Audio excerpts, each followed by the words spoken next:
नाज़रीन इकराम अस्सलाम वालेकुम या अली मदद। आज हम सब इकट्ठा हुए हैं इस गम के मौके पर तारी अपने वक्त के इमाम को पुरसा पेश कर सकें। आज का ही वो दिन था जब मज़ार ज़हरा बेसाया किया गया। 8 शव्वाल का रोज़ था जिस दिन जन्नतुल बकी को मिस्मार किया गया। 8 शव्वाल के रोज़ ही रसूल खुदा को क़ब्र में अज़ियत दी गई। 100 साल पूरे होने के बाद भी आज भी तुरबत ज़हरा बेसाया है।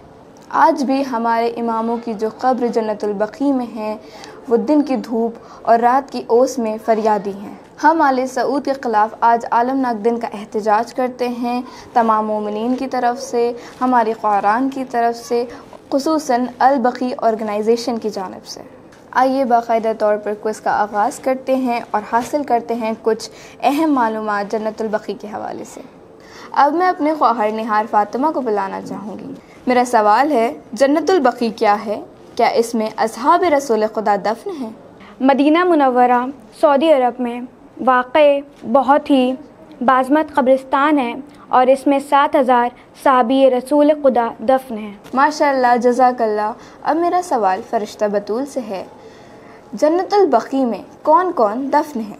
जी अस्सलामु अलैकुम। इस कब्रिस्तान में रसूल खुदा सल्लल्लाहु अलैहि वसल्लम के अज़ीमुल मर्तबत अस्हाब और अहले बैत रसूल जैसे पारे जिगर रसूल हज़रत फ़ातिमा ज़हरा सलामुल्लाह अलैहा और दीगर 4 इमाम के जिनमें इमाम हसन अलैहिस्सलाम और इमाम ज़ैनुल आबिदीन अलैहिस्सलाम से लेकर इमाम जाफ़र सादिक अलैहिस्सलाम तक सब इसी जगह कब्र में आराम फरमा रहे हैं। इसके अलावा रसूल खुदा के करीबी रिश्तेदार भी इसी जगह कब्रिस्तान में आराम फरमा रहे हैं कि जिनमें इनके चचा जनाब अब्बास इब्न अब्दुल मुत्तलिब, इनकी फूफी जनाब सफ़िया बिनते अब्दुल मुत्तलिब और इनकी चची फ़ातिमा बिनते असद सलामुल्लाह अलैहा। इनके अलावा अकील बिन अबू तालिब, वालिदा मोहम्मद हनफिया और वालिदा हज़रत अब्बास जनाब उम्मुल बनीन अलैहिस्सलाम जैसी मोतबर तरीन शख्सियत भी दफन है। जज़ाकल्लाह खैर।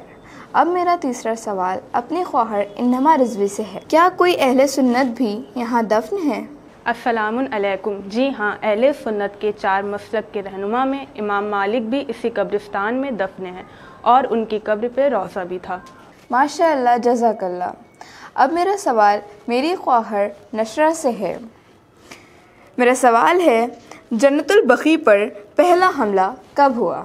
1220 ईस्वी में हुकूमत उस्मानी के ज़रिए बहुत से वहाबियों ने जन्नतुल बकी को मुनहदिम करने के इरादे से मदीने में दाखिला किया। बकी के इन्हिदाम के बाद और भी कई मस्जिदों को मुनहदिम किया।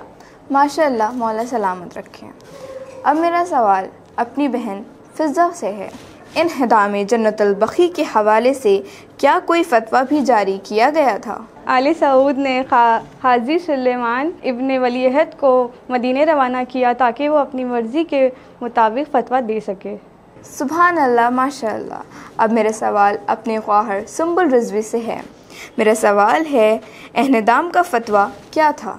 क़ब्र पर इमारत बनवाना इज़मान मना है, इसलिए बाज़ उलमा ने इसे बिदअत करार दे दिया और फिर इन्हिदाम का फतवा जारी कर दिया। माशाअल्लाह, मौला सलामत रखें। अब मेरा सवाल मेरी ख्वाहर आसिया रिजवी से है। मेरा सवाल है, इन्हिदाम की तफसील क्या है? 8 शव्वाल 1344 ईस्वी बमुताबिक 21 अप्रैल 1925 बरोज़ बुध अब्दुल अज़ीज़ बिन सऊद की सरकर्दगी में वहाबियों ने मदीने का मुहासरा किया और फिर बारी बारी से तमाम कब्रों के गुंबदों और रोज़ों को मुनहदिम कर दिया। जज़ाकल्लाह, शहज़ादी सलामत रखें। अब मेरा सवाल मेरी बहन शाजिया से है। मेरा सवाल है, वहाबियों ने इस हमले में किस हद तक संगदिली का मुज़ाहरा किया? एक मुअर्रिख बनाम जमील लिखता है कि एक दूध पीते बच्चे के सर को उसकी माँ के सीने पर काट दिया और जो लोग कुरान मजीद को समेट रहे थे उनको क़त्ल कर दिया और जो लोग नमाज और रुकू की हालत में थे उनको क़त्ल कर दिया और दीनी और फ़िक़ही किताबों को कूचा बाज़ार में फेंक दिया और पैरों से रौंद डाला। माशाअल्लाह, सुभान अल्लाह। अब मेरा सवाल मेरी ख्वाहर यास्मीन फ़ातिमा से है। मेरा सवाल है, क्या रसूल इस्लाम की ज़िंदगी में क़ब्रों की तामीर के हवाले से कोई पहलू मिलता है? जनाब रसूल खुदा सल्लल्लाहु अलैहि वसल्लम के सबसे छोटे बेटे जनाब इब्राहीम अलैहिस्सलाम जो मारिया क़बातिया के वतन से थे, जब जनाब इब्राहीम अलैहिस्सलाम की वफ़ात हुई तो आप सल्लल्लाहु अलैहि वसल्लम ने उन्हें दफन किया और अपने हाथों से उनके कब्र की मिट्टी बुलंद करी। کچھ روز بعد جناب ابراہیم علیہ السلام کی قبر میں سوراخ ہو جاتا ہے تو آپ صلی اللہ علیہ وآلہ وسلم تشریف لے جاتے ہیں ان کی قبر کی مرمت کرنے کے لیے۔ اس واقعہ کو دیکھ کے ایک شخص جناب رسول خدا صلی اللہ علیہ وآلہ وسلم سے سوال کرتا ہے کہ یا رسول خدا، کیا قبر کی مرمت کرنے سے مرنے والے کو کوئی فائدہ پہنچتا ہے؟ تو آپ صلی اللہ علیہ وآلہ وسلم نے ایک بہت ہی پیارا جواب دیا اور قیامت کے لیے حجت تمام کی۔ آپ نے فرمایا، اس سے دیکھنے والے کی آنکھوں کو ٹھنڈک پہنچتی ہے۔ جزاک اللہ خیر۔ اب میں اپنی خواہر فرزین فاطمہ کو بلانا چاہوں گی کہ وہ آئیں اور میرے سوال کا جواب دیں۔ میرا سوال ہے، کیا قرآن نے قبروں پر عمارت تعمیر کرنے سے منع فرمایا ہے؟ نہیں، بلکہ قرآن وکالت کرتا ہے۔ سورہ کہف آیت نمبر 21۔ اور انہوں نے کہا ان پر عمارت تعمیر کرو۔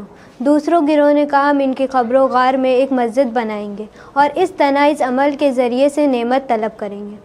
میری خواہر سے میرا ایک اور سوال ہے، یوم انہدام جنت البقیع کے حوالے سے ہماری کیا ذمہ داری ہے؟